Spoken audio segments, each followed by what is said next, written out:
Capítulo 2 es concerniente a los tractores de orugas y neumáticos, que ya es el primer capítulo de estudio de cada uno de los equipos que vamos a llevar. Esto conlleva también ejercicios y algunos videos, y posiblemente vamos a consensuar también o agendar una visita de obra. Tengo amigos que están en este momento en obras y vamos a pedirle que nos puedan permitir un periodo algún día para que visitemos esa obra, ¿no? Entonces, capítulo 2, tractores de oruga. Capítulo 3, las motoniveladoras. Capítulo 4, compactación de tierra, que viene a ser los compactadores, ¿no? Capítulo 5, palas cargadores o palas cargadoras. Capítulo 6, volquetas y aguateros. Y el capítulo 7, chancadoras. Como ustedes ven, vamos a ir desarrollando cada uno de los equipos que entran en escenario en una obra. Y paralelamente a eso, van a ir ustedes desarrollando su proyecto que vamos a hacer de la materia, ¿no? Y por último, cerramos con capítulo 7, chancadora. ¿Para qué sirven las chancadoras? ¿Quién me puede decir? A ver, ¿qué concepto tiene? Tritura las piedras, la grava. Ya, pero ¿qué finalidad tiene? Reducirle el tamaño de las partículas de grava. Ya, es reducible y encuadrar el agregado dentro de la granulometría especificada. Es decir, para capa base, por ejemplo, según pliego de especificaciones de la obra me dice tamaño máximo, por decir, 1,5, ¿no? Y la graduación tiene que estar dentro de esta curva granulométrica, el componente de piedra, ¿no? Ustedes saben que es mezclado también con arena, ¿no? Entonces, el componente de piedra o ripio tiene que estar en esta curva especificada. Entonces, ustedes, una vez teniendo esa curva especificada, proceden a triturar su agregado que tienen, el que han extraído del río, o de repente por ahí ya pueden hallarlo triturado, pero el que han extraído del río lo llevan a la chancadora y ahí trituran ustedes todo ese agregado para encuadrar el agregado dentro de la curva especificada, ¿no? Entonces, para eso sirve la chancadora y normalmente está dentro de la longitud del proyecto. Tiene que estar la chancadora para que pueda proveer de ese material y poder mezclar con el otro y obtener la capa base o la subbase según se especifique.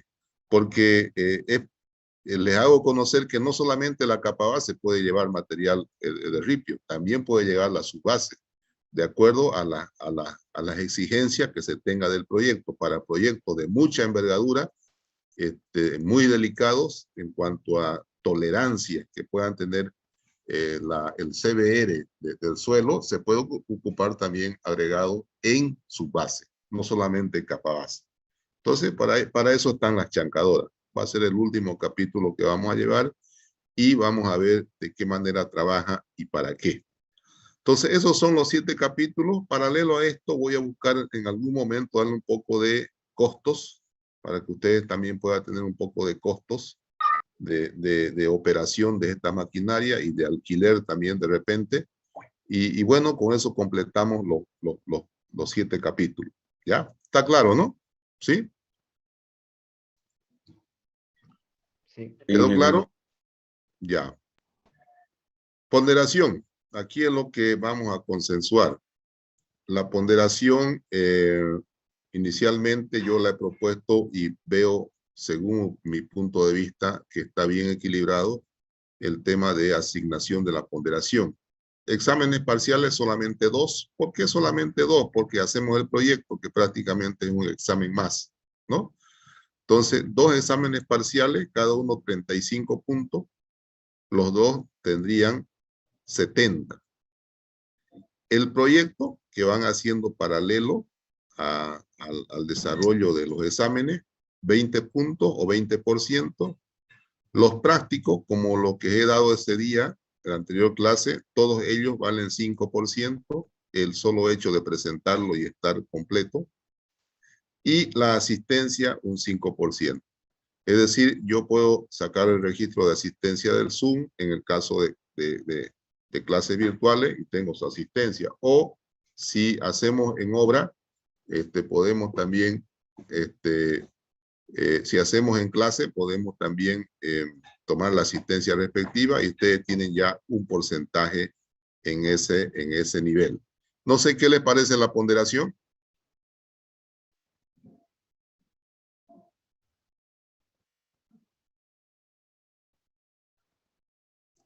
Opiniones, a ver, por favor. Está bien, ingeniero, me parece bien la ponderación. Sí, bueno, Bien, entonces está bien. yo lo hallo. A ver, adelante.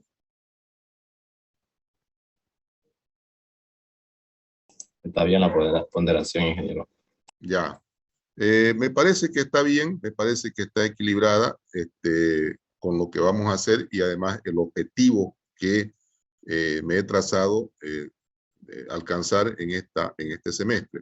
Entonces me parece que es una repartición racional y ya van a ver ustedes que en el desarrollo de la materia esto muestra una racionalidad en cuanto a su calificación. Entonces nos quedamos con esto como porcentaje o como eh, incidencia de cada uno de los componentes de la ponderación.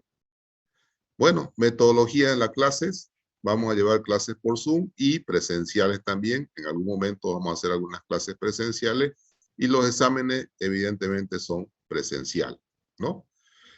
El proyecto se presenta al final del semestre o inmediatamente después del segundo parcial. Ya pueden, en una semana más, pueden presentar el proyecto, que ya le voy a hacer llegar una muestra de los anteriores proyectos que me han estado haciendo en la materia, para que ustedes vean más o menos el formato y el contenido que tiene que tener, ¿no?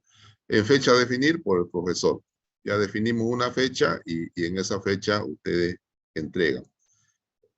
Aquí tengo que darle una pequeña recomendación. Jóvenes, ustedes ya son estudiantes del 9º semestre, ustedes ya están a un paso de salir. Este proyecto es muy, pero muy importante. Y es un proyecto que refleja lo que ustedes van a hacer en obra. Así que no lo copien, no lo copien, háganlo solo. Si tienen dudas, pregunten. Siempre hay compañeros que van más adelante con el proyecto y decir, oye, ¿cómo se hace esto? O a mí, ustedes me van a encontrar en vicedecanato de la facultad y por ahí yo voy a estar por afuera. De repente ustedes apéguense y me dicen, ingeniero, ¿cómo es esto? Pero no copien porque se están mintiendo, se están haciendo daño. Ustedes con este proyecto prácticamente ya van a tener todas las bases como para ir a obra y dimensionar su pool de equipo. Entonces, les recomiendo, hagan solos, ¿ya? Los prácticos serán entregados en mi oficina o en clase, en cualquiera de los lados, según coordinemos, ¿no? Entonces van a llevar a mi oficina o en clase, pero van a ir entregando los prácticos a medida de que se le vaya dando. Por cierto, ¿ya han trabajado en el práctico o todavía? Ya ingeniero. Ya, está bien. Está, Es ya está hecho ya. importante, ¿sí? Sí. No han tenido ningún problema, ¿no?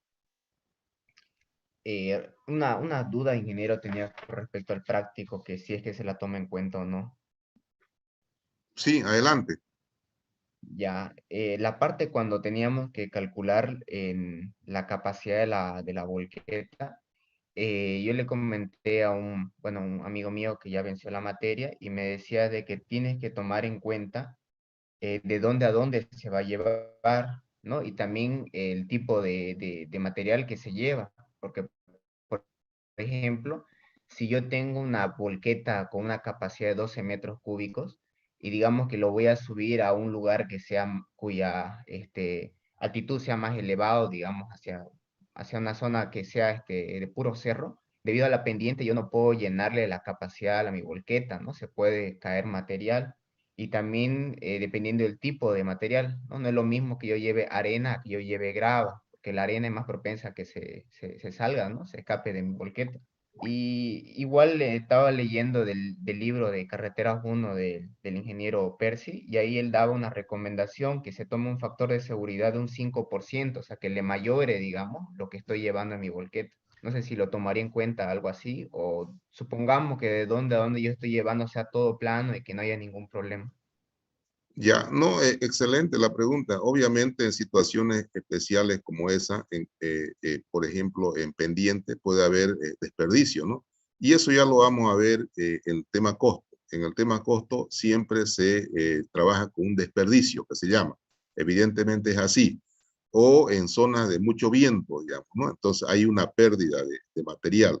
Eso se calcula o eso se considera cuando hacemos costo.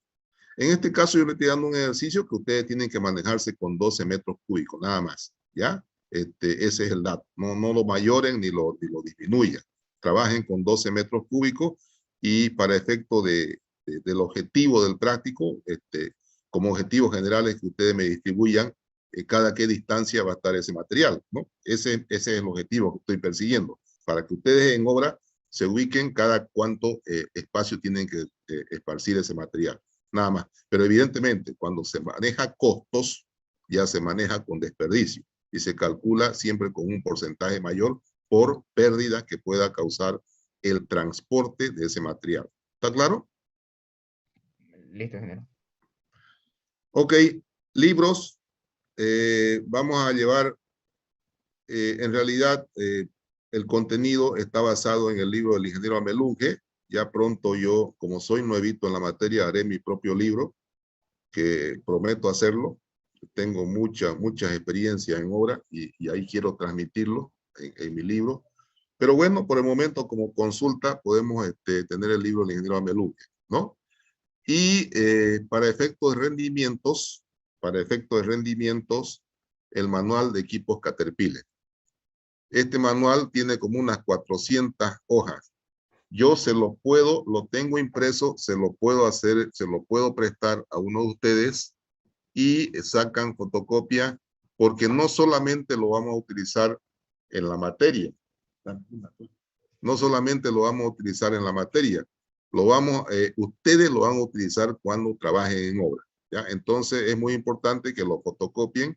A veces no me gusta mucho pasarlo en digital, porque a veces se olvidan y no lo tienen dentro de su biblioteca, ¿no? Y ustedes deben tener este libro dentro de su biblioteca. Se lo voy a hacer llegar en su momento a uno de ustedes y ya ustedes le hacen llegar a su compañero. ¿Está claro? Sí, ingeniero, está bien. Listo, ingeniero. Ok, eso es. Se lo hago llegar por Classroom, por WhatsApp más un rato y como le digo, no he podido hacerla mi clase todavía, pero prometo el fin de semana hacerla y ahí poner todo este material, el de la anterior clase y este material de hoy día. Pero se lo voy a hacer llegar al grupo inmediatamente después de la clase. ¿Está bien? Ok. Vamos. Hay algunos conceptos que ustedes deben manejar dentro de el tratamiento de su equipo pesado. Tal vez parecen no percibidos a priori por nosotros, pero son muy importantes estos conceptos. Y tiene que ver con la resistencia que se oponen al desplazamiento de un equipo. Estoy hablando de un equipo pesado. El equipo pesado es todo lo que le he nombrado en los capítulos anteriormente descritos. Es decir, motoniveladora, compactador, oruga, pala cargadora, retroexcavadora, volquetas. Todos ellos son equipos pesados. Y para todo ese equipo pesado vale estas consideraciones.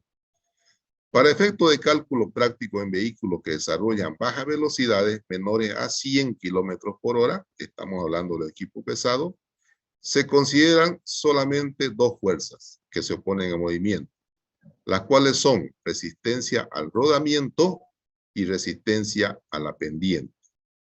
Dos clases de resistencia para equipo pesado. Resistencia al rodamiento y resistencia a la pendiente. que hay que considerar mucho en determinadas situaciones para efecto de cálculo, sobre todo para efecto de cálculo de la potencia de mi equipo. Ya van a ver más adelante. Para efecto de cálculo de la potencia del equipo, con qué equipo van a trabajar, ustedes tienen que hacer estas dos consideraciones. ¿Qué es la resistencia a rodamiento? Es aquella que se opone al movimiento, ¿no? Debido a la resistencia entre el tipo de suelo o el suelo y la llanta. Entonces definimos así. Según ensayos experimentales se ha llegado a la conclusión de la que la fuerza horizontal mínima suficiente para iniciar el movimiento de un equipo provisto de neumáticos puede estimarse en un 2% del peso total del vehículo. Peso bruto del vehículo. Aquí está peso bruto del vehículo. Asimismo, se ha determinado que el hundimiento de las llantas contribuye al aumento de resistencia al rodamiento, evaluándose en un 0,6% del peso bruto del vehículo para cada centímetro de penetración. A ver, expliquemos esto. ¿Qué es el peso bruto del vehículo? Primero definamos, ¿qué es el peso bruto del vehículo? Para ustedes, ¿cuál será, según lo que hemos leído? Sería en sí ¿El el peso peso total? que tiene el vehículo sin tomar en cuenta la carga, digamos, que puede tener. Así es, ¿ya? Pueden anotar eso. A veces se olvida uno y cuando hay un ejercicio le pela. El peso bruto del vehículo es igual al peso completo de vehículo sin carga. Ese es el peso bruto del vehículo, ¿ya? Entonces, la resistencia al rodamiento se la define como 0,02 o 2%, es lo mismo, 0,02 del peso bruto del vehículo más 0,06 del peso bruto del vehículo por la altura H del hundimiento de la llanta. PBB, peso bruto de vehículo, incluido la carga de operación. Esto es normal, todo lo que tiene su tolva, todo, pero es vacío, no es con carga útil. Y H, el hundimiento de la llanta en centímetros. Vamos a hacer un esquema para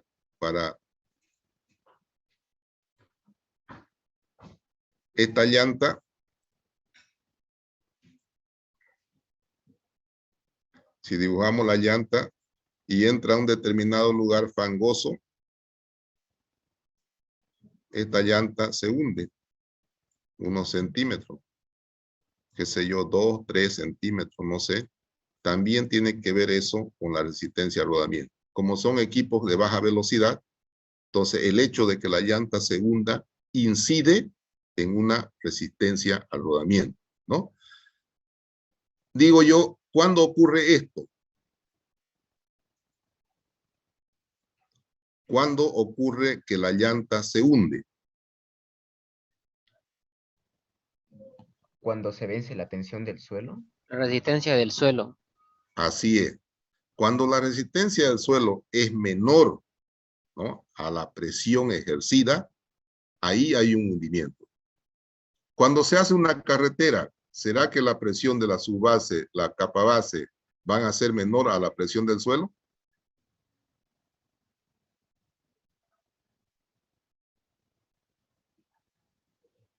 Pregunto. Ya hemos conformado la capa base, hemos conformado la subbase, y por ahí, existe algunas situaciones en las que yo tengo que circular por ahí antes de colocar la carpeta. ¿Será que va a haber hundimiento ahí o no? Capa base y subbase terminada. En teoría no, porque creo que se compacta. En teoría no, ¿por qué?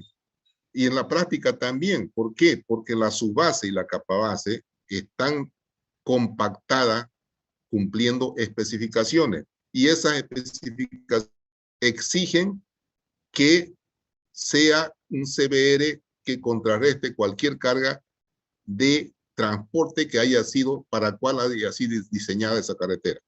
Entonces, en una subbase o en una capa base no debería ocurrir este término de acá. El segundo, ¿no? Entonces, aquí igual la resistencia a rodamiento. 0,02 peso bruto del vehículo sería hasta ahí nomás, en una capa base o un terraplén compactado, terminado, ya no había este término acá.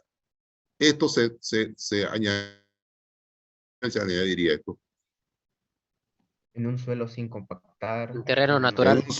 En un suelo natural, en un suelo sin compactar, en caminos vecinales, ¿no? Ahí haríamos el cálculo e integraría la fórmula ese término. ¿Está claro o no está claro, jóvenes? Sí, ingeniero. Sí, ingeniero. Ya.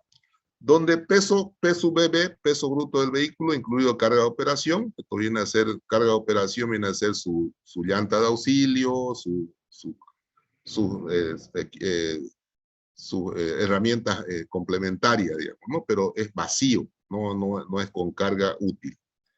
H, hundimiento en la llanta en centímetros, ya le he dicho en qué caso entraría este término y en qué casos no. Se denomina factor de resistencia a rodamiento la relación de la resistencia a rodamiento y el peso bruto del vehículo. Entonces nosotros con estos datos podemos calcular un factor, ¿no? de resistencia a rodamiento que se llama KSURR. No se olviden, jóvenes, de este término, de este parámetro. KSURR es factor de rendimiento, factor de resistencia al rodamiento, que es igual a ¿qué? A la resistencia de rodamiento sobre peso bruto del vehículo. Este término vamos a ocupar bastante en rendimiento, ¿ya? Entonces, acuérdense bien. Definimos el factor de resistencia al rodamiento como la resistencia al rodamiento sobre peso bruto del vehículo. Entonces, si dividimos esta de aquí, esta fórmula, ¿no? Si dividimos esta fórmula entre el peso bruto del vehículo, tenemos esta expresión. ¿Ya? Esto viene expresado, KSURR viene expresado en kilogramos por toneladas o en porcentaje del peso bruto del vehículo. En cualquiera de las dos viene expresado esto. Más nos manejamos por kilogramos por tonelada. ¿Ya? La unidad de KSURR es kilogramos por tonelada. Es decir, que la resistencia a rodamiento tenemos que expresarla en kilogramos y el peso bruto del vehículo tenemos que expresarlo en tonelada. ¿Quedó claro? Sí, ingeniero. Ya. El cual puede ser expresado en kilogramos por tonelada o porcentaje de peso bruto. El hundimiento del neumático depende de la capacidad de carga del suelo. Ustedes lo han dicho. El hundimiento del neumático depende de la capacidad de carga del suelo, así como de la superficie de contacto del sistema de rodado. La presión de contacto se puede determinar de la siguiente manera. ¿Cuál es la presión de contacto? Peso bruto del vehículo sobre área. ¿Qué iría aquí en el peso bruto del vehículo? Toneladas. Ya, ¿no? Pero digo yo, si hablamos de presión de contacto, aquí, ¿qué sería la fuerza? El Peso peso bruto del vehículo. El peso dividido entre el número de Está llantas. bien el peso bruto de vehículo, Claro. pero ¿a través de quién? De las llantas. De las De llantas, la llanta, áreas pues, de ¿no? contacto. Ujú.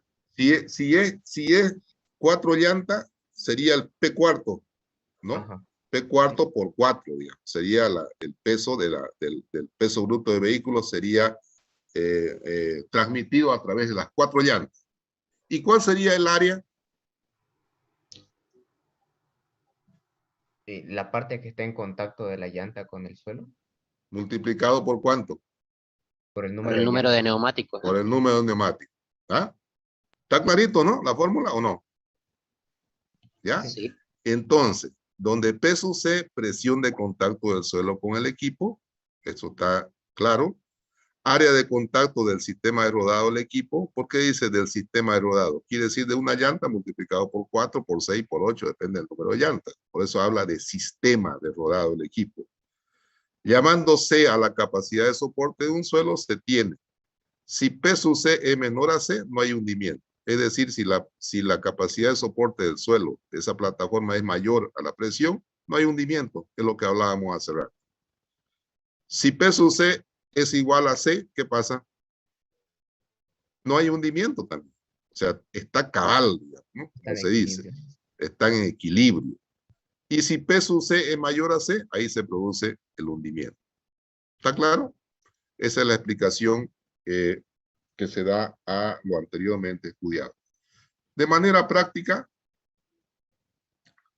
se estima que, aquí hago un dibujito, para un carrito de 1000 kilos, que es una tonelada, ¿no? De manera experimental y práctica se ha llegado a determinar, si hablamos de 2% de 1000, ¿cuánto es? 20. 20. Entonces, 20 kilos por tonelada, esa es la resistencia al rodamiento para cualquier vehículo, ¿no? Fíjense que no lo toma en cuenta este. No lo toma en cuenta este. ¿Por qué? Porque generalmente si estamos hablando de un camino de carretera, estamos hablando de una superficie que tiene una determinada capacidad portante que garantiza el tráfico de los vehículos. ¿Sí? Entonces, en manera general, podemos decir que la resistencia a la rodadura es igual a 20 kilos por tonelada. Podemos manejarnos con este dato en los ejercicios. Podemos manejarnos con este dato. Bueno, para el caso de equipos con sistema de rodado de cadenas, ustedes saben que hay también equipos como palas cargadoras que se llaman, a ver, tiene su nombre específico, las palas cargadoras, ya me olvidé ya. Yo he utilizado este tipo de palas, que viene con esterillas metálicas, ¿no? Y también hay orugas con esterillas metálicas, ¿no? Para este tipo de equipo se maneja un parámetro de 55 kilogramos por tonelada, ¿ya?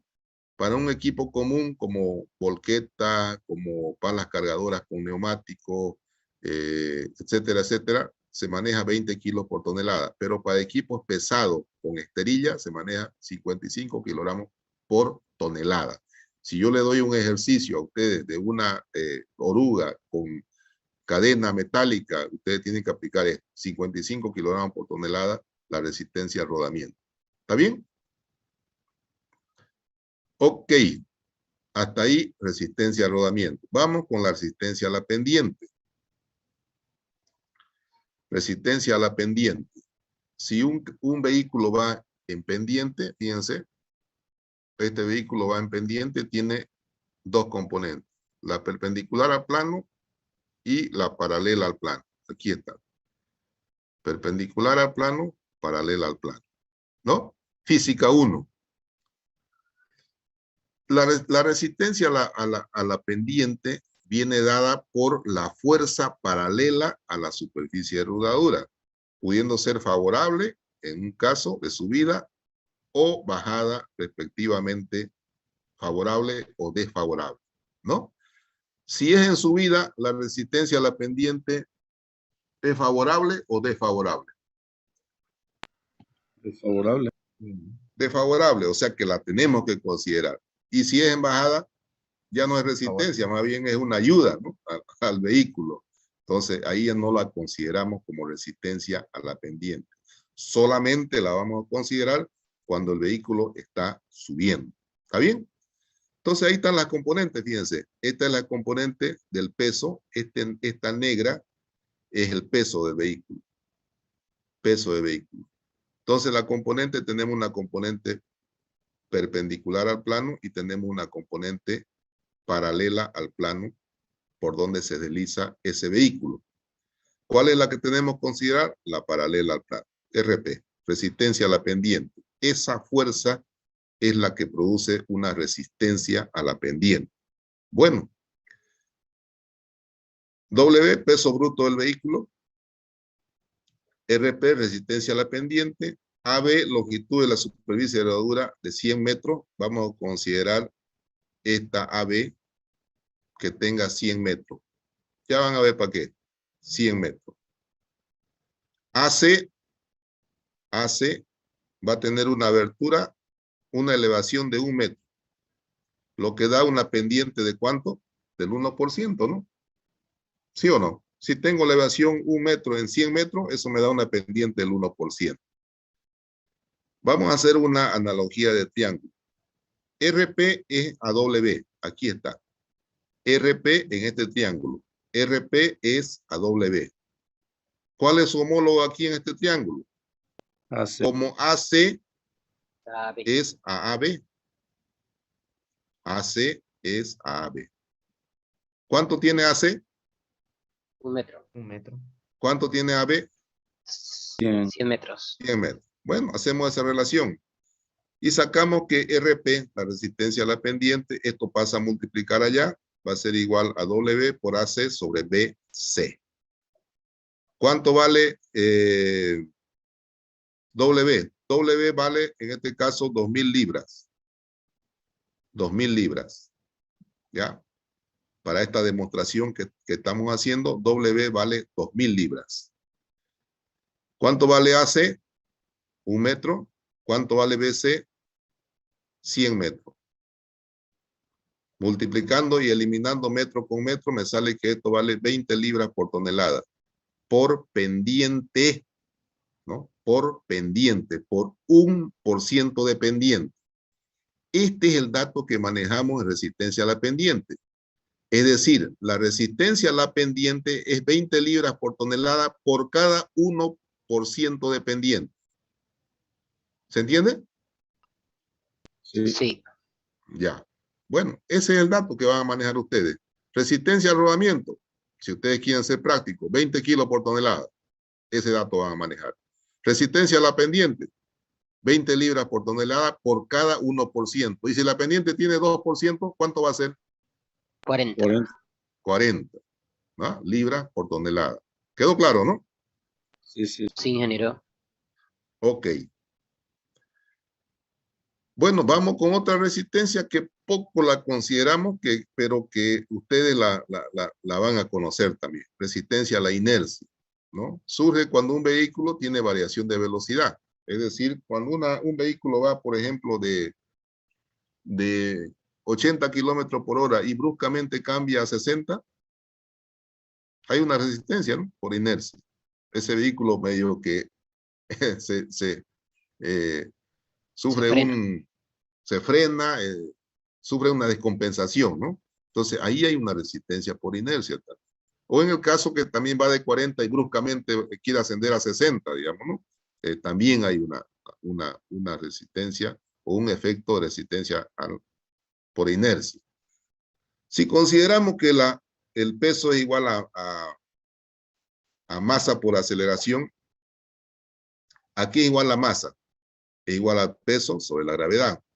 Surge cuando un vehículo tiene variación de velocidad. Primero definamos esto. Ya hemos definido cuando hay variación en un intervalo de tiempo. Dado que la fuerza es masa por aceleración y la resistencia es una fuerza, ¿no? Entonces tenemos que la masa es igual al peso sobre la gravedad por delta V en un determinado tiempo, ¿no? Entonces ahí tenemos la resistencia por inercia.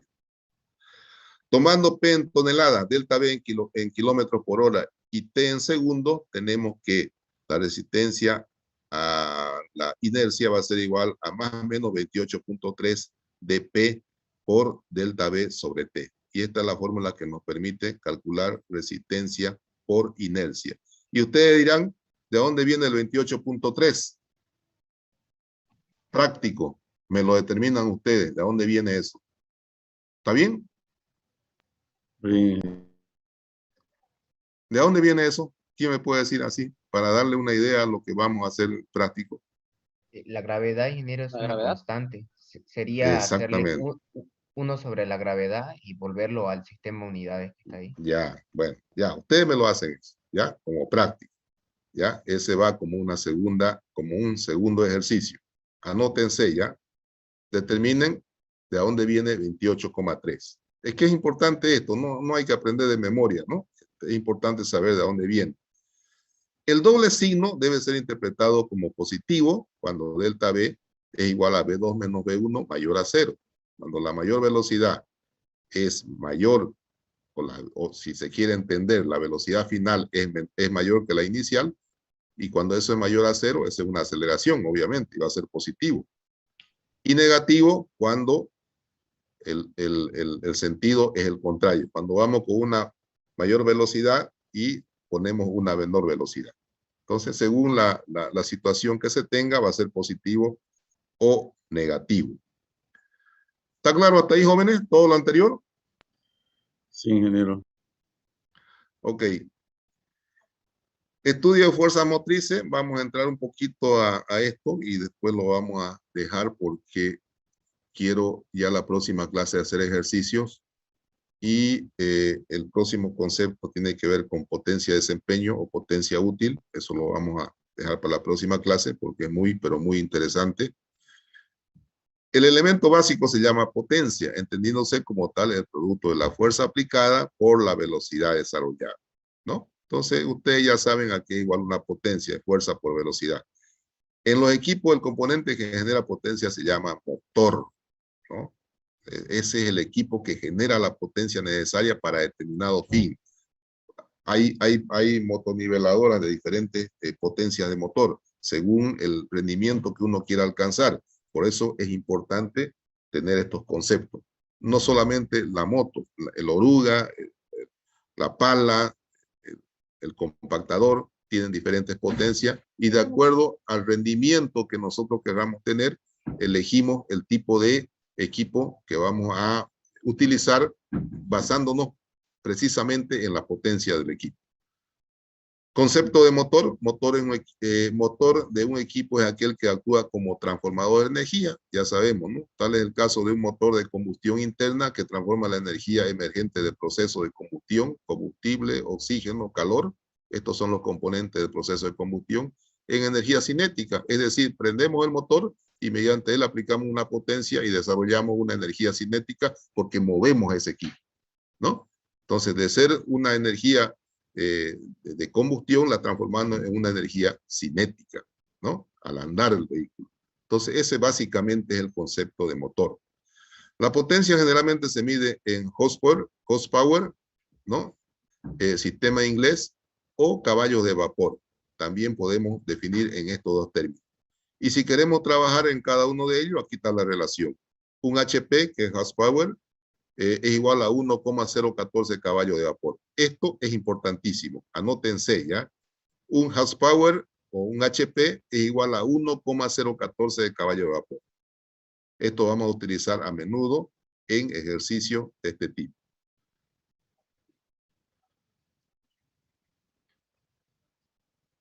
Bueno, jóvenes, ¿se ha entendido hasta ahí todo?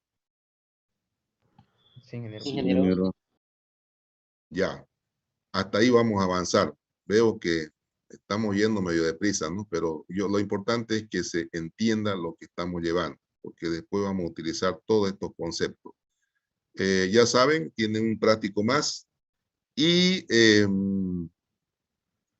posiblemente, muy posible, viaje yo el lunes, le había comentado, estamos yendo a un seminario internacional de tráfico y transporte a Medellín con el director, el ingeniero Lazo, y con el jefe de laboratorio, el ingeniero Eduardo Gutiérrez. Pero le voy a confirmar yo el día lunes. Si esto sucede, no vamos a tener clase toda la semana, ¿ya? Y volvemos la subsiguiente semana. Vayan haciendo los prácticos que le he dado, vayan estudiando esta parte y bueno, cuando entremos nuevamente tengan todos los conceptos claros. ¿Está bien? Ingeniero, disculpe. Está bien. Sí. Ya lo demostré del 28,3. Quería preguntarle si eso lo hacemos a mano, en computadora. Pueden hacerlo a mano, pueden hacerlo en computadora, pero bien legible. La idea es que ustedes lo tengan, cuando me entreguen el práctico, o sea, quiero que se quiten esa costumbre de entregar práctico y ustedes no se queden con nada. Esto ya ustedes tienen que quedarse, hacerse un anillado para su trabajo profesional. Entonces, me entregan uno y saquen copia para que ustedes se hagan un anillado de la materia al finalizar el semestre, porque esto es lo que van a llevar a obra. Así que eso le encargo, ¿ya? Pero vayan haciéndolo sea manual o sea digital, pero bien hechito, bien claro, ¿ya? Listo, ingeniero. Ok, jóvenes, muchas gracias por su atención, bendiciones para todos y les confirmo el día lunes, ¿ya? Esta situación. ¿Está bien? Está bien, ingeniero. Está bien, ingeniero. Ok, muchas gracias, hasta luego, nos vemos, ¿ya? Bendiciones para todos. Hasta luego, ingeniero. Hasta luego, ingeniero. Hasta luego, ingeniero. Hasta luego, hasta luego.